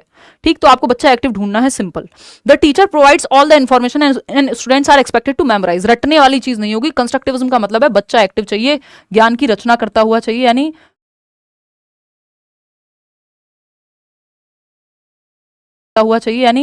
बच्चा ज्ञान का सृजन करता है, एक्टिव बिल्डर है, कंस्ट्रक्शन करेगा नॉलेज की। तो जहां बच्चा एक्टिव है वो बेस्ट है। Students are encourage to actively construct their own understanding of concepts through exploration, problem solving and collaboration. The teacher strictly follows the textbook and ensures that all students learn the same pace. Textbook को ही follow करेगा। Textbook सब कुछ नहीं है, text book सर्वोसर्वा नहीं है, one of the resources में से एक है, कई सारे संसाधनों में से एक संसाधन है। टेक्स्ट बुक को रटवाना कोई भी कंस्ट्रक्टिविज्म की पहचान नहीं है। Learning happens only through direct instruction and students are discouraged from questioning और एक्सपेरिमेंटिंग विद आइडियाज। ये कहना गलत है कि सिर्फ डायरेक्ट इंस्ट्रक्शन यानी दिमाग में भर दो तो लर्निंग होगी, नहीं, बच्चा एक्टिविटी करके सीखता है। Second option is the right answer. आगे बढ़ेंगे, क्वेश्चन नंबर 22 देखिएगा। 22वां सवाल क्या कहता है, फटाक से समझेंगे और फिर आगे बढ़ेंगे, क्योंकि जीवन में आगे बढ़ना बहुत जरूरी है। द चाइल्ड सेंटर्ड, चाहे फिर सवाल हो, ब्रेकअप हो, वॉट द चाइल्ड सेंटर्ड या व्यक्ति मतलब, the child centred approach emphasises active participation of the learner in the educational process. जो बाल केंद्रित दृष्टिकोण है वो शैक्षिक प्रक्रिया में शिक्षार्थी की सक्रिय भागीदारी पे जोर देता है, तभी तो चाइल्ड सेंटर्ड कह रहे हैं कि बच्चा एक्टिव रहे। विच of the following classroom practices best demonstrates a child centred pedagogy, यानी जहां बच्चा सेंटर में है, कौन सा एक ऑप्शन है जो दर्शाता है कि बच्चा सेंटर में है सबसे ज्यादा। मेमोराइज द कॉन्सेप्ट, जहां रटने की, मेमोराइज करने की बात आ जाए वहां बच्चा सेंटर में नहीं हो सकता। The teacher provides open ended activities such as group projects, discussions where students can explore and express their understanding of the topic, यानी बच्चा एक्टिव है, सही है बात। Students are required to follow a rigid curriculum, नहीं भाई rigid नहीं चाहिए, करिकुलम चाहिए हमको flexible. The teacher uses only standardised teaching, नहीं भाई डिफरेंशिएटेड टीचिंग चाहिए, अलग अलग बच्चों की नीड को ध्यान में रखा जा सके। स्टैंडर्डाइज्ड टीचिंग हो गया वन साइज फिट्स ऑल, सबके लिए एक ही साइज पॉसिबल नहीं है भैया, किसी को स्मॉल भी आएगा, किसी को मीडियम आएगा, किसी को लार्ज आएगा, वन साइज फिट्स ऑल कुछ नहीं होता, यानी सबको एक डंडे से नहीं आंक सकते। कोई भी सिंगल मेथड या यूनिफॉर्म इंस्ट्रक्शन काम नहीं आएगा। डिफरेंशिएटेड इंस्ट्रक्शन, अलग अलग क्षमता के आधार पे आप अलग अलग मेथड्स का यूज कीजिए, अलग अलग नीड्स को ध्यान में रखते हुए। सेकेंड ऑप्शन ही यहाँ सही था। क्वेश्चन नंबर 23 देखिएगा। क्वेश्चन नंबर 23 क्या कहता है भाई, 23वां सवाल कहता है, Kohlberg's theory of moral development is often criticized for its emphasis on justice and the use of abstract reasoning. Which of the following critics reflects Carol Gilligan's challenge to Kohlberg's model particularly concerning gender differences in moral development. Basically Carol Gilligan Kohlberg की student थी और इन्होंने criticise किया है इनकी theory को कि gender bias theory है, महिलाओं के परिप्रेक्ष्य को महिलाओं के पर्सपेक्टिव को ध्यान में रख करके नहीं बनाई गई है। सारे मेल सैंपल्स ही थे पूरी थियोरी में, फीमेल्स के पर्सपेक्टिव को यहां शामिल किया ही नहीं गया। तो देखना है कि कैरल ग्लिगन की बात कहां कही जा रही है, कि जेंडर बायस कैसे कहा उन्होंने। Carol Gilligan argued that Kohlberg's theory does not adequately address how individuals from different cultures approach moral decision making. यहां पे कैरल ग्लिगन ने कल्चर के बेस पे इसको क्रिटिसाइज नहीं किया, जेंडर के बेस पे किया है, तो ये तो इन्होंने कुछ की कुछ बात चल रही है। Gilligan believed that Kohlberg's theory overemphasized the moral reasoning of men and neglected the experiences of women who often emphasize care and relationships in their moral decisions. ये बात एकदम सही है कि ग्लिगन का मानना था कि कोहलबर्ग के सिद्धांत में पुरुषों के नैतिक तर्क पर अधिक जोर दिया गया और महिलाओं के अनुभवों की उपेक्षा की गई, जो अक्सर अपने नैतिक निर्णयों में देखभाल या केयर, कंसर्न और रिश्तों पे जोर देते हैं। यानी जो फीमेल्स का पर्सपेक्टिव है मॉरलिटी को लेके, सही गलत को लेके, वो इमोशनल एस्पेक्ट से भी आता है, यानी वो इमोशंस यानी केयर और कंसर्न से भी चीजों को सही और गलत के रूप में देखती हैं, जो कि यहाँ पे इंक्लूड किया ही नहीं गया। ये बात सही है। और थर्ड ऑप्शन है, Gilligan argued that Kohlberg's theory was too focused on moral absolutism and did not allow for context dependent reasoning. ऐसा नहीं है, उन्होंने संदर्भ को माना है, ये नहीं कहा है कि संदर्भ महत्वपूर्ण नहीं है, कॉन्टेक्स्ट भी इंपॉर्टेंट है। ग्लीगन सजेस्टेड दैट कोलबर्ग्स यानी सिचुएशन भी इंपॉर्टेंट है। अब चाय कॉफी में चूज करना होगा, दोनों कर लोगे ना, लेकिन पिताजी और माताजी में चूज करना होगा, दोनों में से किसको बचाना है तो मुश्किल हो जाएगा। तो संदर्भ तो इंपॉर्टेंट है इनकी थियरी में, ऐसा नहीं है। फोर्थ ऑप्शन है Gilligan suggested that Kohlberg's stages are not applicable to children and should be focused only on adult. नहीं भाई, उन्होंने टीनेजर्स को भी शामिल किया है, बच्चों को भी। तो सेकंड ऑप्शन जो है सही है, बाकी सारे गलत हैं। क्वेश्चन नंबर 24 देखिएगा और बताइएगा। क्वेश्चन नंबर 24 पढ़ करके आप जवाब देंगे। ये कहता है द कॉन्सेप्ट ऑफ देखिएगा question number 24 the concept of gender inequality refers to the disparities in rights, opportunities and access based on gender.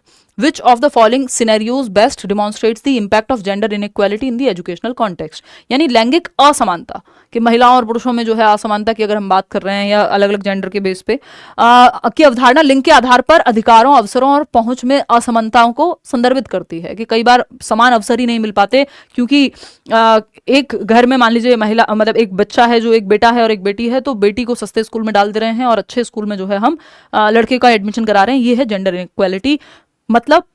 और इसमें स्टीरियोटाइप भी शामिल है, क्योंकि होता आ रहा है, चला आ रहा है। बायसनेस तो ऑफ कोर्स इसमें है ही किसी एक जेंडर के प्रति।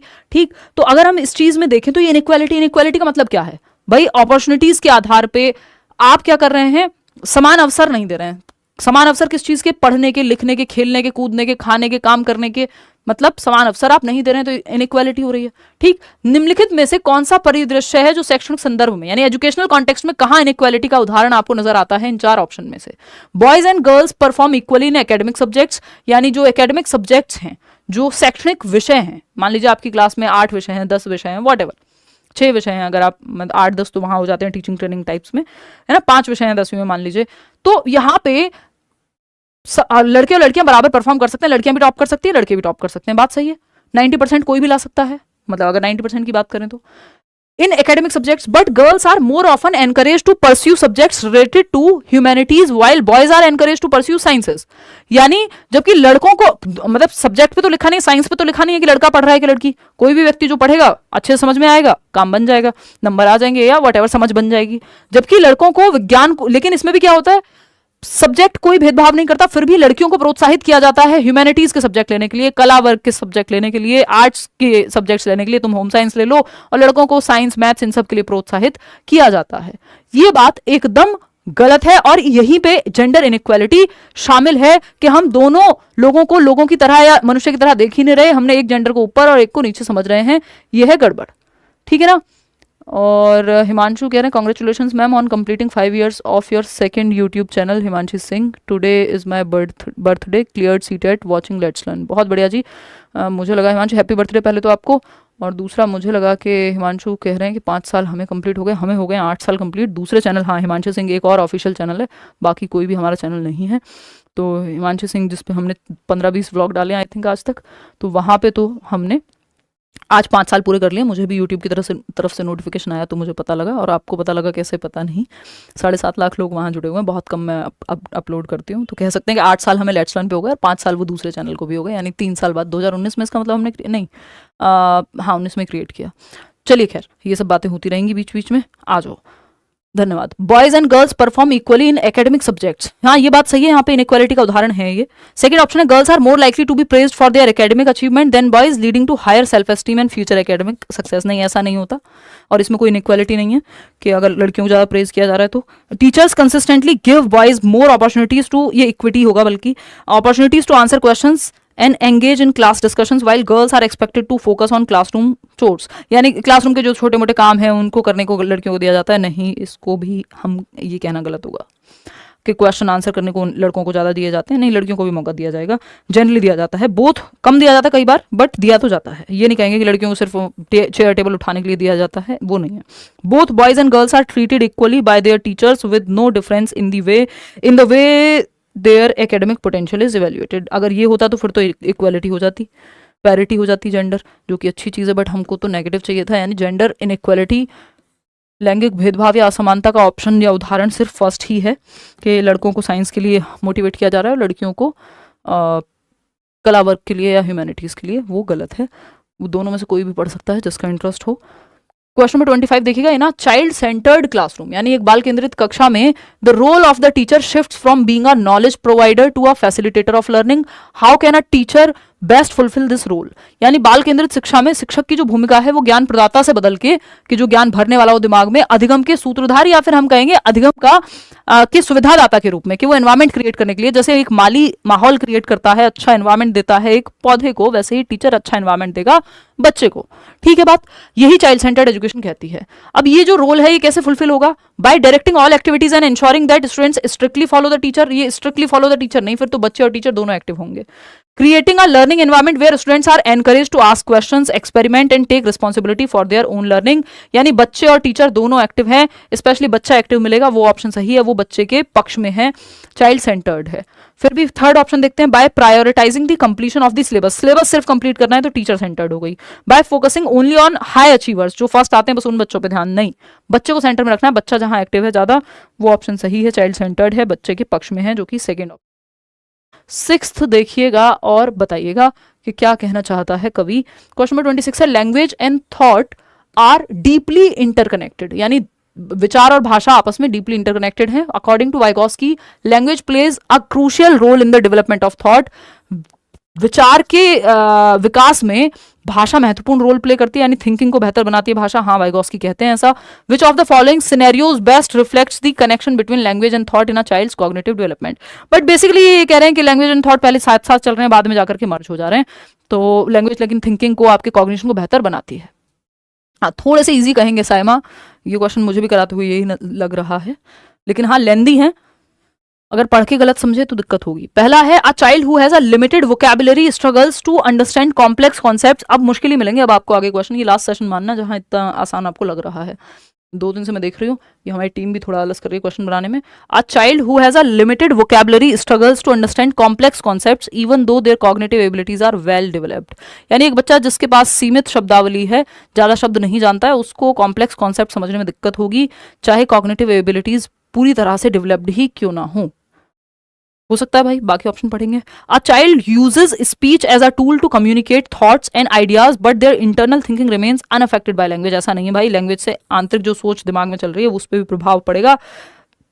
थर्ड ऑप्शन है, a child who talks to themselves while solving a puzzle demonstrates how language can help organize and guide their thought processes.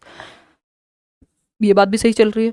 A child who does not speak yet is still able to engage in complex abstract thinking. नहीं है भाई, ऐसा नहीं कहेंगे ये कि बहुत ही complex task दिमाग वाले कर पाएगा बच्चा जिसने अभी भाषा बोलना ही नहीं सीखा है, ऐसी बात नहीं कर रहे हैं वाइगोस्की। अब देख लेते हैं फिर से क्वेश्चन पढ़ के, या तो ए होगा या सी होगा, यानी फर्स्ट होगा या थर्ड होगा, देखते हैं। Language and thought are deeply interconnected, दोनों आपस में जुड़े हुए हैं, हाँ यही कहते हैं वाइगोस्की, मर्ज हो चुके हैं एक टाइम के बाद। According to Vygotsky, language plays a crucial role in the development of thought. ठीक है। Which of the following scenarios best reflects the connection between language and thought in a child's cognitive development?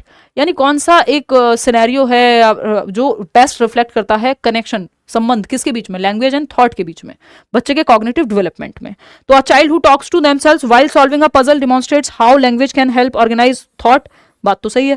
A child who has a limited vocabulary struggles to understand complex concepts, ये यहाँ पे set नहीं बनेगा क्योंकि सिर्फ vocabulary से ही दिमाग का विकास नहीं हो रहा है, थॉट की भी बात हो रही है। तो ये थर्ड ऑप्शन जो है यहाँ सही है, बाकी के जो ऑप्शन है वो उतने एप्ट नहीं है। क्वेश्चन नंबर 27 देखिएगा, या अप्रोप्रिएट नहीं है, देखिएगा क्वेश्चन नंबर 27। 3 सवाल और हैं इसके बाद।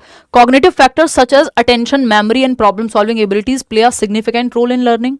Which of the following teaching practices is most likely to enhance a child's cognitive abilities and support effective learning? यानी संज्ञानात्मक कारक जैसे कि दिमाग से संबंधित कारक, ध्यान जिसको हम अटेंशन कह रहे हैं, स्मृति यानी अटेंशन मेमोरी, समस्या समाधान यानी प्रॉब्लम सॉल्व करने की क्षमता, अधिगम में महत्वपूर्ण भूमिका निभाती है। निम्नलिखित में से कौन शिक्षण पद्धति बच्चे की संज्ञानात्मक क्षमताओं को बढ़ाने और प्रभावी सीखने के समर्थन की सबसे अधिक संभावना है किसके द्वारा जो है हम ये कॉग्निटिव स्किल्स जो है, मानसिक क्षमताएं जिनको हम कह रहे हैं, संज्ञानात्मक क्षमताएं, attention, memory, problem solving, decision making, perception, जो भी काम दिमाग से हो रहे हैं, इनको अगर हम देखें इनका प्रभावी ढंग से सीखने में किसका सबसे ज्यादा संभावना किसके माध्यम से है। पहला ऑप्शन है इन सबको बढ़ाने की, बेसिकली संज्ञान को, मेंटल डेवलपमेंट कैसे होगा, मेमोराइज करा के तो नहीं होगा कि सिर्फ याद करा दो चीजें। Offering opportunities for children to engage in interactive hands on activities, यानी जहां बच्चा सबसे ज्यादा एक्टिव है, जहां उसकी थिंकिंग, रिफ्लेक्शन, प्रॉब्लम सॉल्विंग, दिमाग पे जोर पड़ रहा है तो दिमाग विकसित होगा, सिंपल बात है। जोर का मतलब ये नहीं नेगेटिव जोर। थर्ड है टीचिंग ओनली थ्रू लेक्चर्स, यहाँ पे बच्चा उतना एक्टिव नहीं है, जो एक्टिव सबसे ज्यादा बच्चा सेकंड में ही है, वही ऑप्शन बेस्ट है जहां बच्चा सबसे ज्यादा एक्टिव हो। हाई अचीविंग स्टूडेंट्स पे फोकस करेंगे तो फिर बाकी बच्चे कहाँ जाएंगे, एवरेज और स्लो लर्नर को भी तो साथ लेके चलना है आपको, सिर्फ गिफ्टेड बच्चे को थोड़ी पढ़ाओगे क्लास में। क्वेश्चन नंबर 28 देखिएगा, क्वेश्चन नंबर 28 देखिएगा, which of the following teaching strategies is most aligned with behaviourist principles and would likely promote student learning according to this approach. व्यवहारवादी प्रिंसिपल, ये मैंने जबरदस्ती क्वेश्चन डाला है क्योंकि कुछ ऑप्शन एलिमिनेट करने वाले आ जाते हैं, नहीं तो व्यवहारवाद आपके सिलेबस में नहीं है। बिहेवियरिस्टिक अप्रोच, लेकिन रिवॉर्ड पनिशमेंट ये नेगेटिव है आपके लिए, क्योंकि हम जनरली इसको यूज नहीं करते क्लासरूम में। अगर हम बिहेवियरिस्टिक अप्रोच की बात करें व्यवहारवाद की, तो इसमें रिवॉर्ड, पनिशमेंट, रोट लर्निंग, ये सब इसी की देन है। कंडीशनिंग, ये सारे शब्द इसी से जुड़े हुए हैं जिनसे हमें बचना होता है, क्योंकि हम रचनावाद, कंस्ट्रक्टिविज्म को फॉलो करते हैं आज की डेट में। ठीक, लेंदी क्वेश्चन, आज टाइम लगा है पढ़ने में। देखिएगा, पहला ऑप्शन है अलाउइंग स्टूडेंट्स, क्या कर रहे हो, बैठ जाओ, allowing students to explore subjects freely, promoting intrinsic motivation and self guided discovery. तो यहाँ तो बच्चा एक्टिव है, बिहेवियरिज्म में बच्चा बहुत ज्यादा एक्टिव आपको नहीं नजर आएगा, रट्टा लगाता हुआ कहीं दिखेगा बेचारा, तो ये तो नहीं है। इंट्रिंसिक नहीं, external motivation, reward punishment external है, यहाँ पे इंटरनल की बात नहीं होगी व्यवहारवाद में। ये व्यवहार के परिवर्तन पे फोकस करता है, रिवॉर्ड पनिशमेंट जैसे भी हो वैसे। Using frequent quizzes and test with immediate feedback to reinforce learning and track student progress. Marks कितने आए, नंबर कितने आ रहे हैं, किसको किससे क्या रिवॉर्ड देकर के, पनिशमेंट देकर के, इन सब से मोटिवेट करने की बात होती है, ये सही है। एनकरेजिंग, हमें ऑप्शन यहाँ ढूंढना है उल्टा कि जहां बच्चा ना हो एक्टिव, रट्टे लगा रहा हो। Encouraging students to learn through social interactions and collaborative, हाँ तो ये तो कंस्ट्रक्टिविज्म हो गया।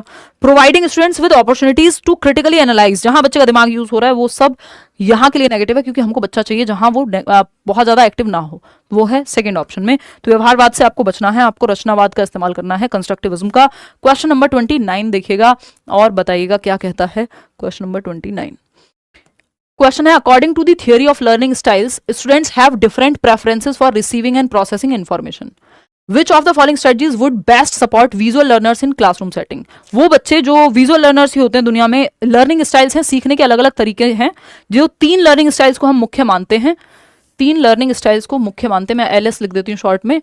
वो क्या है, विजुअल, यानी अगर आपको बोलने की बजाय कोई आपको चार्ट दिखा दे, कोई पिक्चर दिखा दे, कोई मूवी दिखा दे, है ना, तो आप जल्दी सीख जाएंगे। 65% लोग दुनिया में ऐसे ही सीखते हैं, विजुअली ज्यादा बेहतर सीखते हैं जब उन्हें कोई चीज दिखा दी जाए, सिर्फ सुनाने की बजाय। वही दूसरे हैं ऑरल, या ऑडिटरी भी बोल देते हैं, ये ऑडियो से आया है ऑरल। 35% लोग, सॉरी 30% लोग जो हैं वो आपके ऑरल हैं, यानी श्रवण अधिगम करता है, जो सुन करके अच्छा सीखते हैं, है ना। जैसे सिर्फ आप ये वीडियो सुन लें, अपने दोस्त से कहें भाई सुनाइए जरा फटाफट इसका आंसर क्या होगा, तो याद हो जाता है आपको, ये ऑरल हो गया। फिर आता है आपका काइनेस्थेटिक, यानी फिजिकल एक्टिविटी करके ही बच्चा सीखेगा या बेहतर सीखेगा यदि उसे कुछ करके दिखा दिया जाए। 5% लोग ऐसे भी हैं।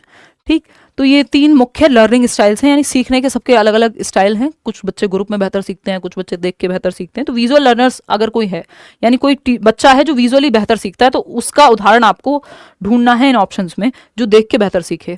Providing oral explanations and discussions to explain new concepts.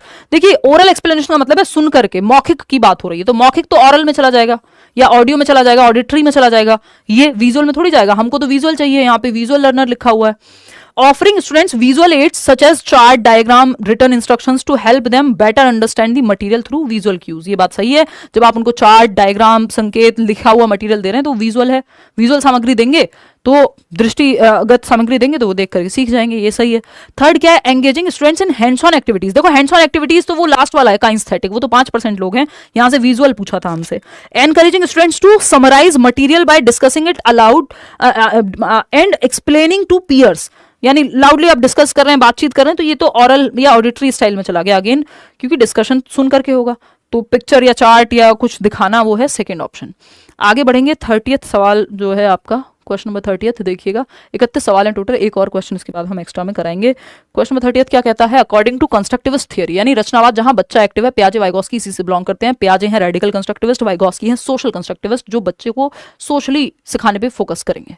ठीक, पहला है मतलब पूछा क्या है? According to constructivist theory children actively construct their own understanding, अपनी दुनिया की समझ वो खुद सक्रिय रूप से बनाते हैं एक्टिविटी करके, बात सही है। अपने अनुभवों और इंटरेक्शन के माध्यम से, सही है। Which of the following classroom practices aligns best with constructivist principle, कहां बच्चा सबसे ज्यादा एक्टिव है वही क्लासरूम कंस्ट्रक्टिविज्म के साथ जाएगा। आ टीचर प्रोवाइड्स डायरेक्ट इंस्ट्रक्शन, नहीं होता कंस्ट्रक्टिविज्म में कि दिमाग में भर दो, बच्चा और टीचर मिलकर के समझ बनाते हैं।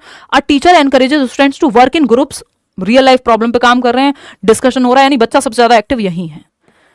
A teacher uses a traditional lecture method, ये एकदम बोरिंग हो जाएगा, कंस्ट्रक्टिविज्म नहीं है ये, फिर बिहेवियरिज्म टाइप की सिचुएशन हो जाएगी, टीचर सेंटर्ड हो जाएगा, जबकि कंस्ट्रक्टिविज्म चाइल्ड सेंटर्ड है। A teacher assigns individual worksheets that require students to memorise factual information, रट्टे लगाना हट जाएंगे। सबसे ज्यादा एक्टिव है बच्चा यहाँ सेकंड ऑप्शन में, जहां वो वास्तविक दुनिया से जोड़ करके मीनिंगफुल लर्निंग, अर्थपूर्ण अधिगम कर रहा है। लास्ट क्वेश्चन है आज के लिए, एक्स्ट्रा में है। आउट ऑफ 30 ही आप बताइए, चलो 31 बता देना कितने ठीक हुए। इन अ कंस्ट्रक्टिविस्ट क्लासरूम, अगेन रचनावाद से ही सवाल है। द रोल, बहुत सवाल आते हैं रचनावाद से। In a constructivist classroom the role of the teacher is seen as a facilitator, सुविधा दाता है टीचर। जैसे एक माली का काम होता है पौधे को सही एनवायरमेंट देना, वैसे ही टीचर का काम है सुविधा प्रदान करना, जहां बच्चे को दिक्कत हो रही है सारी एक्टिविटीज वगैरह प्लान करके, मतलब एक सही माहौल क्रिएट करना क्लास में। ठीक, देन अ लेक्चरर भी सिर्फ ज्ञान देने वाला नहीं है, एक तरफा बातचीत करने वाला नहीं है, माहौल सेट करने वाला, जहां जरूरत पड़े वहां हेल्प करने वाला भी है। Which of the following ensuring that students follow a prescribed path to correct answer, तो ये टीचर सेंटर्ड हो गया क्लासरूम, ट्रेडिशनल क्लासरूम हो गया, पारंपरिक चला आ रहा है सदियों से। यहाँ पे बच्चा तो एक्टिव दिख ही नहीं रहा, टीचर, ये तो डायरेक्ट इंस्ट्रक्शन हो गया, डायरेक्ट इंस्ट्रक्शन कंस्ट्रक्टिविज्म में नहीं आता। फिर आता है the teacher asks open ended questions that prompt students to think critically, reflect on their existing knowledge and engage in meaningful discussions. Meaningful learning, activity, open ended thought, critical thinking, जहां भी बच्चा active है दिमाग से, शरीर से, मतलब बात बन गई है, कंस्ट्रक्टिविज्म की बात हो रही है, तो ये बात सही है। Teacher directs students to complete worksheet, सिर्फ वर्कशीट कंप्लीट करने का मौका, इससे कोई भी बहुत ज्यादा कंस्ट्रक्शन नहीं हो रही, ज्ञान की रचना नहीं हो रही, ये तो रट्टाफिकेशन है। फोर्थ ऑप्शन है the teacher spends the entire class time giving a lecture expecting students to absorb the information, ये भी टीचर सेंटर्ड क्लासरूम है कि बस दिमाग में भर लें जो इन्फॉर्मेशन बताई गई है। Third, second option is the best answer, कि बच्चों को आप मौका दे रहे हैं अलग अलग दिशाओं में सोचने के, क्वेश्चंस पूछ रहे हैं ओपन एंडेड, जिसका कोई एक आंसर नहीं है, जिसपे आप सोचते रहते हैं या दिशाओं में सोच सकते हैं, मुक्त उत्तर वाले प्रश्न दे रहे हैं। क्रिटिकल थिंकिंग, अगेन जिसमें बहुत कुछ आपको एनालाइज करना है, जस्ट रट के कोई जवाब नहीं आएगा, जिसमें दिमाग पे जोर पड़ेगा, तो बच्चा एक्टिव है सेकंड ऑप्शन में। इसका पीडीएफ आपको अगेन मिल जाएगा टेलीग्राम चैनल पे, और out of 30 like share subscribe आपने नहीं किया हो तो कर लीजिएगा, और ऐसे ही हम लोग मिलते रहेंगे। आउट ऑफ 31 क्वेश्चंस कितने आपके ठीक हुए वो आप बताइएगा। आज के क्वेश्चंस आपको लगे कैसे ये भी बताइएगा, क्योंकि कंपैरेटिवली इजी कहेंगे, क्योंकि बहुत मुश्किल क्वेश्चन सिर्फ मुश्किल क्वेश्चन पेपर में नहीं आते। अगेन इजी, मॉडरेट, डिफिकल्ट तीनों लेवल के आते हैं, डिफिकल्ट क्वेश्चन बल्कि लिमिटेड होते हैं। ठीक, तो आउट ऑफ 30, क्योंकि कंपैरेटिवली इजी कहेंगे बट लेंदी तो थे क्वेश्चन, है ना, लेंदी तो थे। तो ये एक बात हुई, और आज के लिए इतना ही रखते हैं। परसों मतलब मंडे को मिलेंगे, कल सैटरडे है, और सैटरडे संडे मैं ऑफ ही रखती हूँ यार, मैं एकदम रिटायरमेंट टाइप की सिचुएशन में हूँ। मैं आपके सामने आती भी इसलिए हूँ क्योंकि मेरे को पढ़ाना अच्छा लगता है, तो अब जीवन में कुछ तो करना ही है, तो आपके साथ जो है इसलिए मिलना ज़रूरी है, मैं बोर हो जाती हूँ फिर। और मंडे मिलेंगे और डिस्कशन करेंगे, एग्जाम के लिए जो ज़रूरी है वो सब तो करेंगे ही। चैनल पे ऑलरेडी मैराथन वगैरह भी हैं ही, वो भी आप देख सकते हैं, सिलेबस चेंज हुआ नहीं है, सेम चीज़ ही चल रही है। तो मिलेंगे हम लोग मंडे मिलेंगे। कोशिश रहेगी कि कल एक बार मैं सोचूं, बट मुश्किल है। मंडे लेकिन 100 क्वेश्चन करेंगे, 100 वो प्रीवियस ईयर PYQs वो वाले 100 करेंगे जो रिपीट होते ही हैं या सबसे ज्यादा पूछे जाते हैं, जो जिसमें सबसे ज्यादा सीखने को आपको मिलेगा, और आगे जो पेपर आ रहा है उसमें आपको डायरेक्ट हेल्प मिलेगी। 100 प्रीवियस ईयर क्वेश्चन, और जिसमें CDP के भी क्वेश्चन होंगे 50, और बाकी 50 में हिंदी और इंग्लिश के 25-25 क्वेश्चन जो बहुत बार रिपीट होते हैं।